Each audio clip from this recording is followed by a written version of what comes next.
Hi ಎಲ್ರಿಗೂ ನಮಸ್ಕಾರ.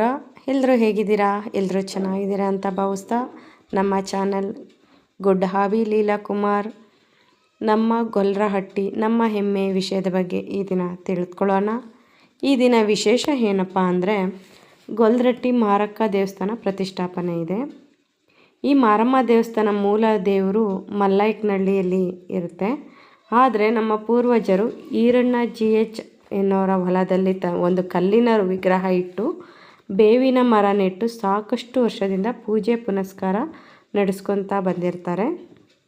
ಈ ಊರಿನ ಹಿರಿಯರೆಲ್ಲ ಸೇರಿ ಈ ಒಂದು ದೇವಸ್ಥಾನ ಕಟ್ಟೋಣ ಅಂತ ತೀರ್ಮಾನ ಮಾಡ್ಕೊಂಡಿರ್ತಾರೆ. ಅದೇ ರೀತಿ ದೇವಸ್ಥಾನ ಸಮೇತ ಕಟ್ಟಿದ್ದಾರೆ. ಅದರ ಪ್ರತಿಷ್ಠಾಪನೆ ಈ ದಿನ ನಡೀತಾ ಇದೆ.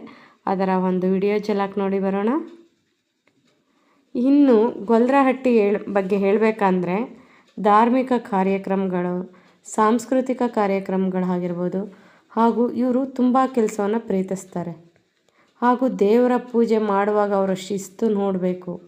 ಅವರು ಮಾಡುವ ದೇವರ ಅಲಂಕಾರ ಹಾಗೂ ದೇವರನ್ನು ಮೆರವಣಿಗೆ ಮಾಡೋದಾಗಲಿ, ಕುಣಿಸುವಾಗಲಂತೂ ಮೈ ಜುಮ್ ಅನಿಸುತ್ತೆ. ಅವರ ಭಜನೆಗಳಂತೂ ಕೋಲಾಟ ಸೂಪರು. ಅಜ್ಜಿ ತಾತ ಅಂದರೆ ಹೇಳ್ತಾರೆ ಪದಗಳನ್ನ, ಅವ್ರು ಹೇಳ್ತಾ ಇದ್ದರೆ ಹುಚ್ಚೆದ್ದು ಕುಣಿಬೇಕು ಅಂತ ಅನಿಸುತ್ತೆ. ಹಾಗೂ ಈ ಒಂದು ಗೊಲ್ರಟ್ಟಿಯಲ್ಲಿ ದೇವಸ್ಥಾನಗಳ ಸಂಗಮನೇ ಇದೆ. ಬಾಳೆಕಟ್ಟೆ ಈರಣ್ಣ ಸ್ವಾಮಿ ಆಗಿರ್ಬೋದು, ಕದ್ರಿ ನರಸಿಂಹಸ್ವಾಮಿ ದೇವಸ್ಥಾನ ಆಗಿರ್ಬೋದು, ಸಿದ್ದೇಶ್ವರ ಸ್ವಾಮಿ, ಇಷ್ಟೆಲ್ಲ ದೇವರ ಸಂಗ್ರಾಮ ಈ ಒಂದು ಗ್ರಾಮದಲ್ಲಿ ಇದೆ.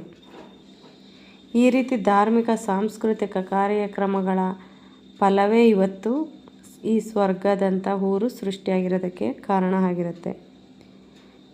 ಇವತ್ತಿನ ವಿಷಯ ಇಷ್ಟೇ. ಮತ್ತೊಮ್ಮೆ ಇನ್ನಷ್ಟು ವಿಷಯ ಗೊಲ್ಲರ ಜನನೇ ಮಾತಾಡಿಸಿ ತಿಳಿಸ್ತೀವಿ. ಹಾಗೆ ನಮ್ಮ ಚಾನಲನ್ನು ಲೈಕ್ ಮಾಡಿ, ಶೇರ್ ಮಾಡಿ, ಫಾಲೋ ಮಾಡಿ, ಹಾಗೆ ಸಬ್ಸ್ಕ್ರೈಬ್ ಮಾಡಿ ಅಂತ ಹೇಳ್ತಾ ಎಲ್ಲರಿಗೂ ನಮಸ್ಕಾರ.